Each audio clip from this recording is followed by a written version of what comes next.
Oh, so this would be kind of the next thing we talk about, I guess. Anyways, Mateer was at the Manning Passing Academy, which shout out to my parents. They took me to when I was going into my senior year. Mm. Guy by the name of Andrew Luck was my 7-on-7 snapper for a whole day. It was cool to really talk to him, teach him some things, really help him out as he progressed through Stanford and then, on to the NFL. That's exactly what I happened, chose a I'm different sure. route. I chose not to go the NFL route. I went, the golf on weekends and not make the PGA Tour either, and just kind of do the. I'm a blue collar guy, 9 to 5 kind of Oh man. my So gosh. the The stardom lawyer and is blue collar. the lunch pail every day, metal one with Oh. paint chipping. The stardom of that went for me. It was for Andrew Luck though. He was also unbelievable. I saw Eli Manning throw a football 40 yards on a rope on a deep out, and I was like, well, that's not human. I've seen humans. What he did isn't what we can do. Mhm. Who is that? Now, he'd also just beaten Tom Brady in the Super Bowl, so he's one of my favorite people ever. But if you're new to our show, Chad has a deep hatred for Tom Brady. What was it? The Jalen Hurts meme? Big Someone hater. needs to. This dude needs some haters. Yeah, someone was talking about Jalen Hurts, and some guy quote tweeted and said, "You know what? This dude needs some haters. I'm willing to step up." You know what? What's fun? I had no reason not to like Tom Brady and like in general. I'm like, what that? I don't even know him, but I was just everyone liked him, and I like Peyton Manning more, and I like him more. And then you like Tony Romo because you're a Cowboys fan, well, and you're upset because of how terrible his O-line was. His O-line had more holes than what, like Swiss cheese? Is that what they always say? Sure. More holes in that Shia LaBeouf movie. I mean, we can keep going. It's just, dude. I said it last week that Chet kind of looks sometimes like a giraffe tripping over a speed bump when he's driving the lane because he just doesn't have the muscle yet, I guess. That's what Tony Romo's whole offensive line was in his entire career. The dude was unbelievable. Still has the highest fourth quarter QB rating, most fourth quarter comebacks. It's just he would score 45 points and then they would just give up 47.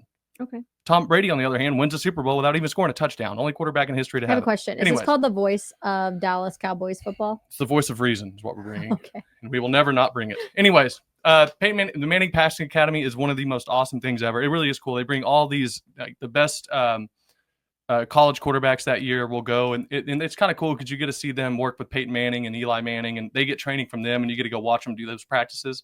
But then what they do well is, like, they'll assign a quarterback to, like, groups of 20 probably, and they'll work with you throughout the day. And you kind of get to go to different setups and different trainings or whatever, and you do a film breakdown.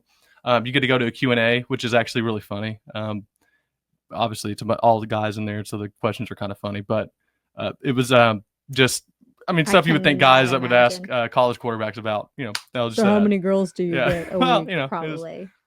It was there were some of it, but it was really cool because you got to see like you got to see people that you looked up to as high school quarterbacks, like Mateer or like Arch Manning is going to be, but you got to see them, like, seeing those quarterbacks look at Peyton Manning and just like he would throw it, they would talk, and then they would look at each other and be like, dude, that's Peyton Manning. But it was like Kellen Moore was there when I was there. He was a Boise quarterback, and I was like, dude, that's Kellen Moore. That's crazy. Like, they went undefeated last year, I think. And like Kellen was talking, and he's like, so I just was like doing a 3-step drop with Peyton Manning for like an hour today, and I just still don't believe it. It's just so good. I mean, it's cool to see that kind of dynamic too. But John Mateer was there and had mentioned to you, had sent me some stuff too about what he had said about the offense coming up next year. Yeah. And you want me to say it? Yeah, I thought you were gonna pull it up. All right, hold on. Sorry. There was I don't have it on here. I would. Sorry. Again, this is All right. So one quote by John Mateer. He said, I'd say just be excited. We've got a lot of firepower and we've got a lot of good players. Coach Venables does a great job getting everybody on the same path and helping us out on football. So that's good to hear. I think there is one more, which you might have actually have that pulled up right there, but there's one more. He said, I think last year was an anomaly. This is Oklahoma. I feel like if anybody thinks otherwise, that it's not an anomaly. This is why I get so mad at this is a perfect lead in. It is. What's why I get so mad at people that are I get that it is conditioned as fans. My dad and I were talking about this with each other at Prairie Kitchen. Also owned and operated by former NFL or former OU lineman. NFL. Phil. Or oh my gosh, what's the last name? Tabor. Goodness gracious. Yeah, match champion. Yeah, beast too. By the way, go look at his highlights. By the way, if you're ever going south, it's the greatest breakfast place ever. Just I don't even like breakfast, and it's good. So there you go. Anyways, we were talking, and I was like, it just bothers me where we're all conditioned so much to not make, you always hear growing up, don't make excuses, get results, don't make excuses, or you lose and it's like, don't make excuses. And at some point like that, like exceptions prove rules, and there are going to be exceptions to that. And at some point you deal with so much that it's not an excuse. It's just the reason why we weren't that good last year. And then I hear people that are like professional in this, that do this for a living, that are on all the networks, on all the radio shows, doing all this stuff. And it's just, well, look, we can't lie. Let's be honest. Oklahoma's offense, Oklahoma just wasn't ready for year one in the SEC. Oklahoma just doesn't have the personnel for the SEC. Oklahoma has a lot of improvement over what they showed they have on their team last year. It's like, I get what you're saying in terms of like if we have the same exact people back like this season, which we don't, obviously we have transfers in and stuff, but also that implies that what you saw last year was what our talent level actually was. We didn't get to see our talent level last year because they were all injured. Single game. And I put up this tweet about I circled all this, and I was kind of being facetious with it, obviously, but I was like, I circled all the starters to make it easy for everyone to see who was the important player. And as I find it, it was just stirring the pot. I don't think I responded to one thing either. I think I did. I'm notorious. If I post anything that's like a little spicy, like mild spicy, I just mute it. I'm like, argue with the wall.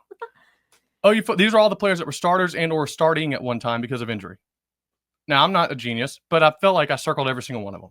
These were all These weren't like guys that normally you might miss two of these people. These weren't non-impact players. Right. And these were all impact players. Yes. And then you look at so let's just start with receiver. You look at how small we were at receiver in certain time. We had one guy over 6'3" last year playing. Mm-hmm. That was a true freshman. And you look at what we should have had. Again, Pro Football Focus. I tried to find the article. I couldn't. Had us as a top 10 receiving core in the country. And they were saying they have the makeup to be top 5. Ohio State was obviously number 1 and for good reason. But Nick Anderson, so you look at the small size we had at receiver. But then you look at this, 6'6", Jaden Gibson doesn't play. 6 foot, and to be fair, he tore his ACL before the season even started. He couldn't. 6'4", Nick Anderson doesn't play. We're not going to get into that. But also, Jaden Gibson at one point had, for all of his touches, half of which were touchdowns before he got hurt. People forget he was coming on that year. Like he was good, especially in the back half. He had fixed his drops. I'll never forget the year we got smoked by TCU. Mm-hmm. Obviously, we weren't going to beat them. But Dylan Gabriel had avoided a sack, threw a great pass to him, and it hits Gibson right in the hands. Now he's a true freshman. It's in traffic. But he was making those catches. Remember, he had Jackson Arnold threw the great touchdown pass to him in the corner of the end zone. We had that like crazy like little flip catch. Mm-hmm. I'm going to try to pull that one up too in a minute. But also I was pointing that out. Yeah. Then you had Andrew Anthony at 6'2" that was sitting on the bench. He was on his way for like 2,000 yards that year. Yeah. It was awesome too. Yeah, because when he was at the Texas game, I think he had already basically almost reached 1,000 yards in 5 games or something. Like, it was something crazy. Garen Hatchett, towards bicep. At least that's what I heard. It's saying, Nick Anderson projected top 10 in the 26 NFL draft too. Yeah. So probably a pretty big name. Yeah. Kendall Dobie, we have met him. And again, this was like some of the stuff, like a Dolby injury, that'll happen in football. That's one player on defense. Like, as much as we hated it, like those injuries, okay. Gentry Williams has just, he's had his shoulder issues. That's been, I hate it for him. I hope he can play this year. But then you get into this offensive line part where Garen Hatchett won. Jacob Sexton injured. Jake Taylor injured. Like, these were starters that got huge minutes, and they didn't even have the right tackle. Oh gosh, what was his name? Michael. Oh, gee, this is gonna bother me. I just blinked on his name. He was from USC. Someone will say it in the chat.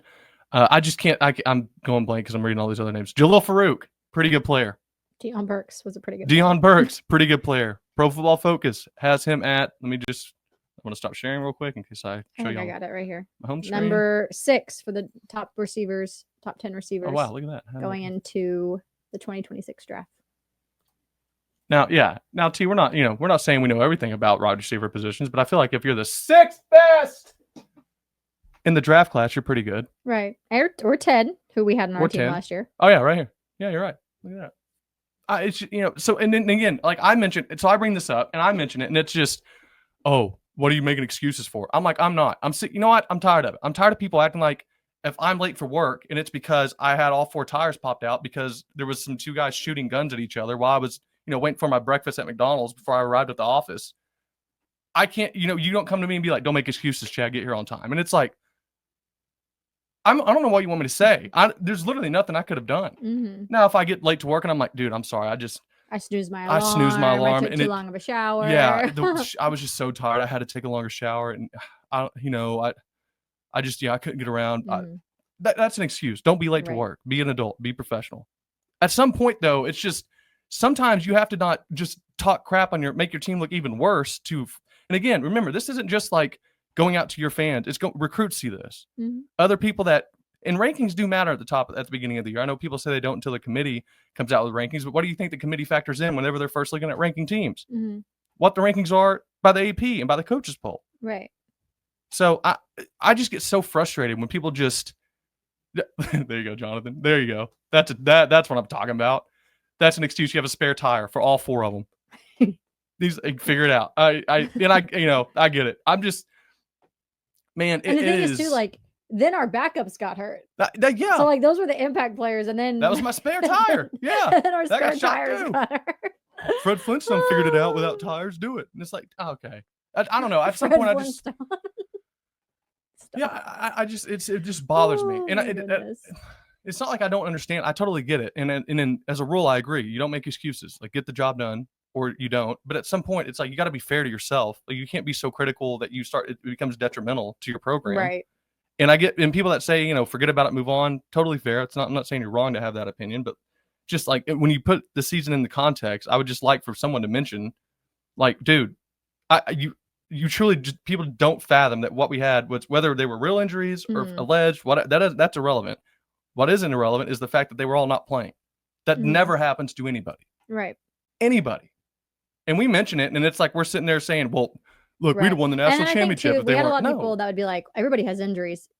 Yes, but there's a difference. Like, yes. Your whole team was not out. Yes, you might have 1 or 2, but literally our whole offensive side of the ball is out.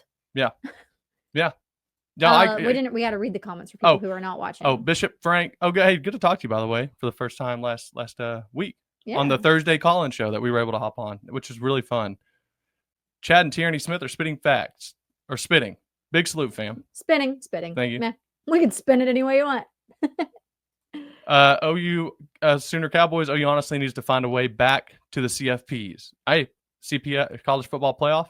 I agree. And they will. I just. And I'm not saying Sooner Cowboys making this point. Just to that point, you know what really helps to make the college football playoff? When you're not missing 12 starters or 11 starters. I bring this stat up all the time. Texas's offensive line had like 85 starts by the time they were in the SEC title game. We had 8 different starting lineups in the first 10 games. We didn't have a repetitive starting offensive lineman set up week 11. Until week 11 was the first time we had. It was wild. And give or take a week, maybe it was a week off. I don't know, but you get the point. It was late. And that stuff matters, man. And we mention it, and it's just, I don't know. Maybe I'm crazy. And somebody mentioned, like, you gotta, hope to stay healthy. I think that OU is trying to make adjustments, if you will, about that. Yes. I have heard via the grapevine, so grain of salt here, that they've adjusted the strength and conditioning to make it more position based. I guess maybe it wasn't so much before, that they are sorry, I messed really focusing on recovery, but the biggest thing being specifying body type and workouts instead of making everybody do the same workout. So that should help. Well, and they hired that guy from New Orleans. It's going to be their liaison. Granted, they have a lot of injuries for the Saints too, but still, the fact that they have somebody there to be that liaison is showing that they're trying to do something about the injuries. Yes, absolutely. So I just, I just don't get like Sooner Cowboys 0 bowl wins, 2, 6, and 7 seasons. Too many guys injured. Oh, Sooner Cowboy says 0 bowl wins. Those are irrelevant, not worth discussing. 2, 6, and 7 seasons. That's true. Too many guys injured. 3 new offensive coordinators in 3 years. BB just wasn't ready to be a head coach. He has a lot of help. Let's see what he has. What year 4 has in store. Sorry, I just literally got dyslexia just then. I mean, I could address each one of these points. I mean, 2, 6, and 7 seasons. Yeah, the first season, it's like we're trying to learn how to fly a plane while it's taking off. Like, we had our, you don't even get a full recruiting cycle. You only get the December portal season. Dylan Gabriel gets hurt, and we lose every game that he's not in. The next season, you have 10 wins when you're healthy. You beat Texas. Dylan Gabriel and them are healthy. They don't play in the bowl game. You lose that. Bowl games are, unless you're in the playoffs, are just irrelevant to me. Yeah. And also in those bowl games, we were playing teams who were trying to get 10-win seasons for the first time ever. So they were actually playing everybody. Yeah, they didn't have one sit out, and neither one of them were playing in. Also, the 3 new OCs thing is a point. That's true. Also, I will say this: the same people that are talking about 3 new OCs are the same people that were complaining about having the number 4 offense in the country all last year whenever Lebby was here. Ago. So I wonder if Sooner Cowboy was talking about how bad Lebby was. Maybe. I don't know. BV just wasn't ready to be a head coach. Again, with the benefit of hindsight, everyone's a genius. And then he also has a lot of help. Let's see what he has year 4. I agree. And yeah, he needs to prove it. And if he doesn't, he won't be our coach next year. I highly doubt it, unless it is. And it also will depend on what the losses look like. Say you go 8-4, he'll be the coach next year. Just granted on what our schedule is. And if your losses are now, if you lose like South Carolina, we lost South Carolina, you're going to have problems actually coming back. It's just, yeah, you're 100% right, Sooner Cowboy. You got to keep your stuff intact and your players healthy to be a good team. You're right. You got to be, and I've been critical of BV for whatever reason. Every year he has been here, we're like injured up front for the first 4 games. I will say one thing I have heard is that the Luttrell hire was not so much his call as it was maybe somebody else's. Yeah, we've heard, to keep it in house. So do with that what you will. But I mean, Lebby was his hire, and yeah, we were complaining, but again, we were top 4, and we had a winning season. And then the Luttrell hire, which we've heard potentially really wasn't even his call to begin with, that didn't work out well. But now he has Ben Arbuckle, so you're hoping that was a pretty dang good hire. Yep. So we'll see. Again, we are cautiously optimistic. Yeah. My brain power is can't be any worse than last year offensively. Yeah.